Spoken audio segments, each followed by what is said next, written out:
Hi, this is Indranil and you are watching Business Bites in our channel The Spotlight News, India's first online business news channel.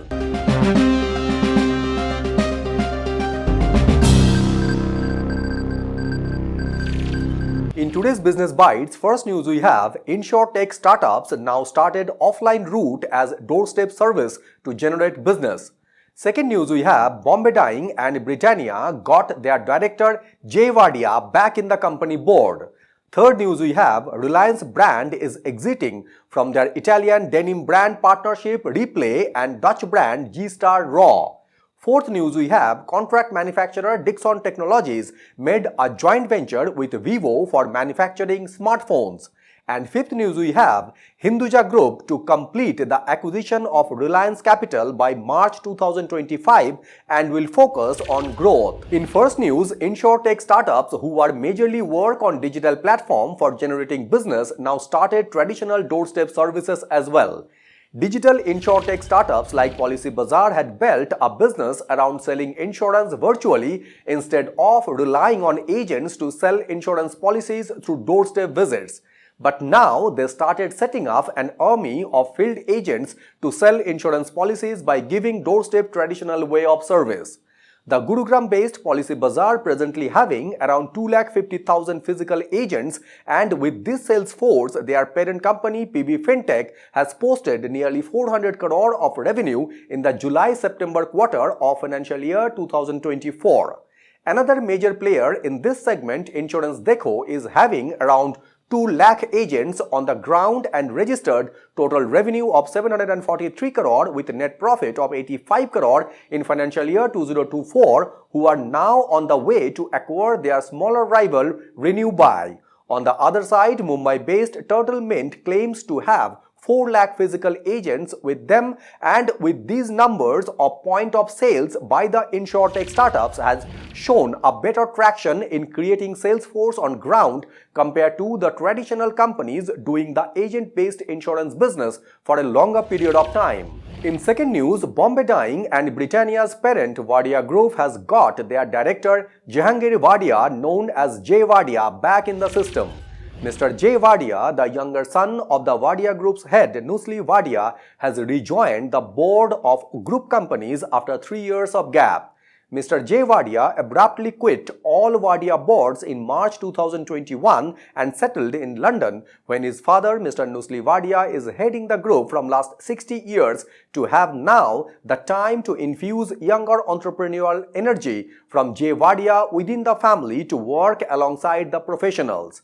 Mr. Jay Wadia has been reappointed to a non-executive role in Britannia and is expected to take charge as managing director of Bombay Dyeing while he was heading Go Air as a managing director, which is now undergoing bankruptcy resolution. The 288 years old Wadia Group and his elder brother Nes Wadia is the managing director of Bombay Burma and National Peroxide, is on the board of all companies and is in overall charge of all Wadia companies, but keep a special close watch on Britannia. In third news, Reliance Brands is exiting from their partnership with Italian denim brand Replay and Dutch clothing brand G-Star Raw.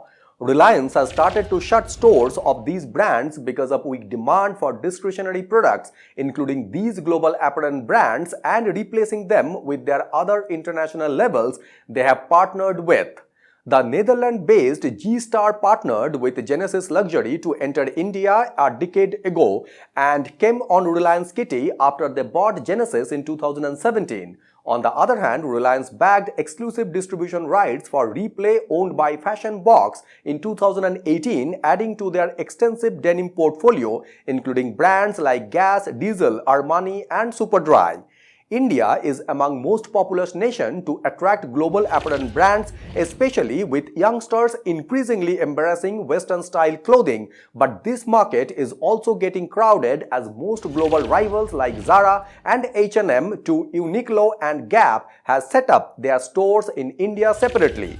According to Retailers Association of India, sales growth in organized retail segments like apparel, footwear, beauty and quick service restaurant halved to 9% last year and slowed further to about 5% only in the first 6 months of the current fiscal year. In fourth news, electronics contract manufacturer Dixon Technologies and a subsidiary of Chinese smartphone maker Vivo India have entered into a joint venture to manufacture smartphones for the smartphone brand as well as for others.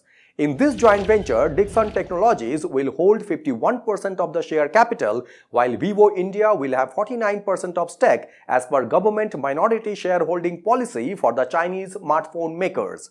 Dixon Technologies makes smartphones for nearly every top smartphone brands including Samsung, Xiaomi, Motorola, Oppo, and this new partnership will further strengthen their foothold in the Android smartphone ecosystem in India. Vivo has completed their 10 years of operation in India recently and also opened a new 170-acre manufacturing facility in Greater Noida with an investment of 3,000 crore and will have an annual capacity to produce 120 million smartphones, while they also vacated their old manufacturing unit with 40 million units as annual capacity, which has been taken over by Bhagavati Products, known for their brand name Micromax.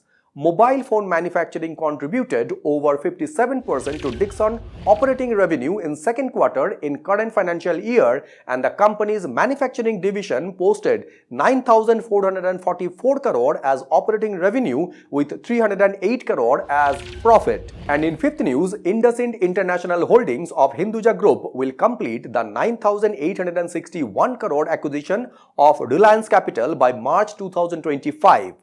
Of this 9,861 crore total acquisition cost, 2,750 crore is already with committee of creditors and 3,000 crore in debt has been raised, and the remaining 4,300 crore in debt will be disbursed upon the delisting of Reliance Capital's share.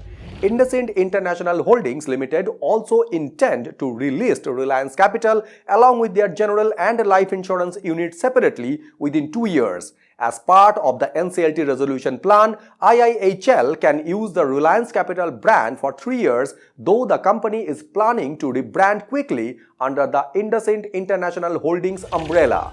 As in present time, bancassurance is essential for both life and general insurance, where they will negotiate the term and condition with IndusInd Bank and other banks in their value creation mode. Recently, Hinduja Group have acquired a bank in the Bahamas, which is an offshore entity under IndusInd International Holdings Limited, while another European bank is currently in negotiation, which may take few months to finalize. So these were the top 5 business news from Business Bytes in our channel, The Spotlight News, India's first online business news channel. So thank you very much for watching Business Bytes and signing it off.